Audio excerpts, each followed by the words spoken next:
Hai guys, welcome back to my channel. Jangan lupa like, subscribe, and share ya. Hello everybody. In this video, I want to explain about to be. To be as an important basis for learning English. Di video kali ini, saya mau menjelaskan tentang to be. To be itu dasar yang penting untuk mempelajari bahasa Inggris. To be merupakan kata kerja bantu atau auxiliary verb yang berfungsi untuk membantu kata kerja dalam struktur kalimat. Unsur to be merupakan bagian yang sangat penting dalam pembentukan kalimat dan paling sering ditemukan dan digunakan baik dalam percakapan sehari-hari atau daily conversation maupun dalam penulisan akademik, academic writing, and non-academic or non-academic writing. Perhatikan tabel berikut. Di sini ada kolom subjek dan ada kolom untuk to be dengan tenses present atau present continuous, juga dengan tenses past tense atau lampau. Untuk subjek I, to be yang digunakan jika tensesnya present atau present continuous yaitu am. Untuk past atau lampau, to be yang digunakan was. Untuk you, we, dan they, to be yang digunakan jika tensesnya present or present continuous menggunakan are. Ketika tenses yang dipakai lampau atau past, to be yang digunakan were. Untuk subjek he, she, dan it, ketika digunakan tensesnya present or present continuous, to be yang dipakai is. Untuk tensesnya past atau lampau, to be yang dipakai was. Jadi di sini sudah baku ya, tidak bisa dirubah-rubah. Jadi sudah pasti jika I, to be-nya am dan was. You, we, they, to be-nya are dan were.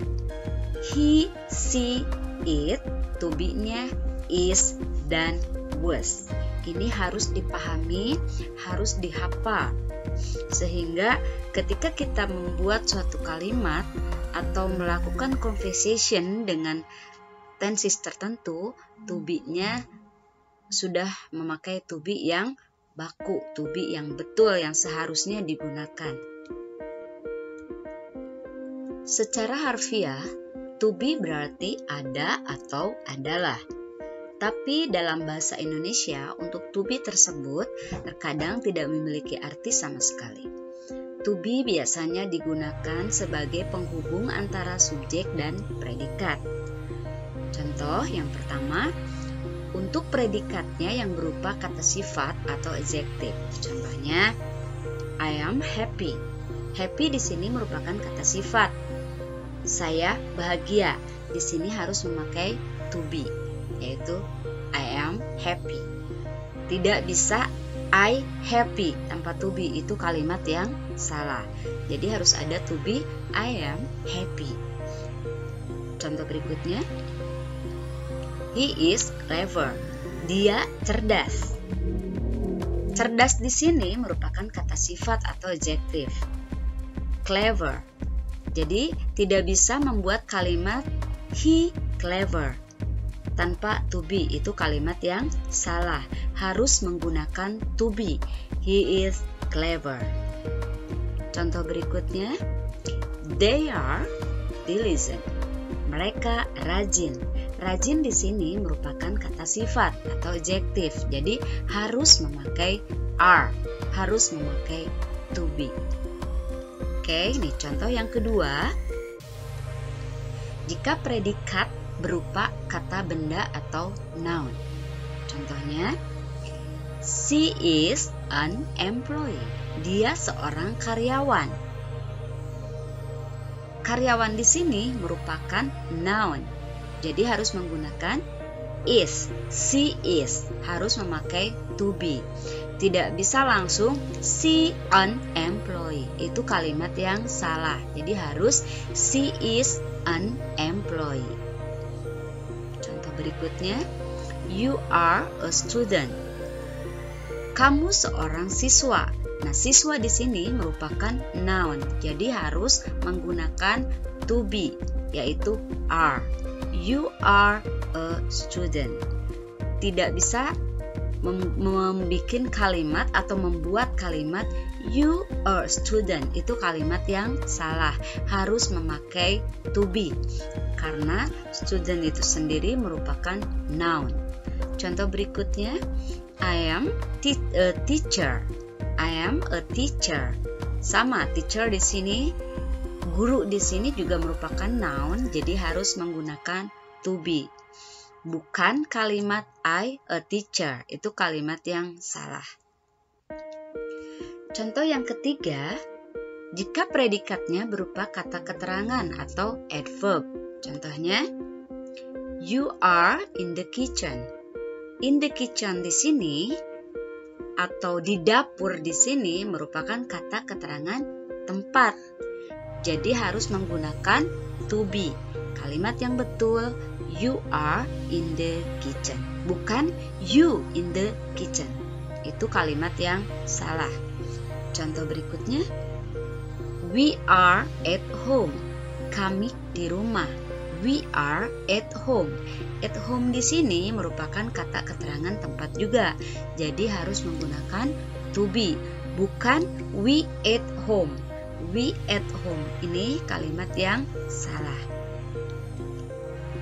Contoh yang ketiga, Dina is in the park. Dina berada di taman. Di taman di sini merupakan kata keterangan. Jadi, Dina is in the park. Itu kalimat yang betul.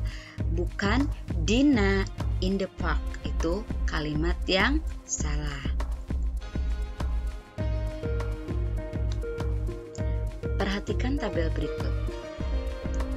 Untuk subjek I, jika tenses yang dipakai present or present continuous menggunakan to be am. Contohnya, I am eating now. Ketika tenses berubah ke lampau atau past, to be akan berubah juga untuk to be past tense, yaitu I was eating yesterday. Untuk subjek you, we, they, to be yang dipakai are untuk tenses present or present continuous. Contohnya, you are cooking in the kitchen now.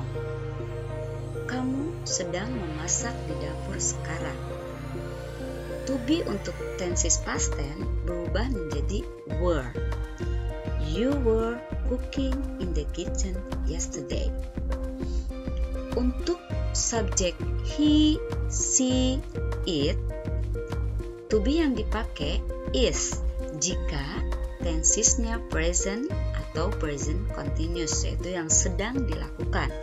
Contoh kalimatnya, he is doing his homework now. Dia sedang mengerjakan PR-nya sekarang. Ketika tenses yang dipakai lampau atau past tense akan berubah menjadi he was doing his homework yesterday. He was doing his homework yesterday. Sampai di sini dulu penjelasan mengenai to be. Semoga bermanfaat. Jangan lupa like, subscribe, and share ya channelnya. Thank you so much. Thank you for watching. Bye-bye.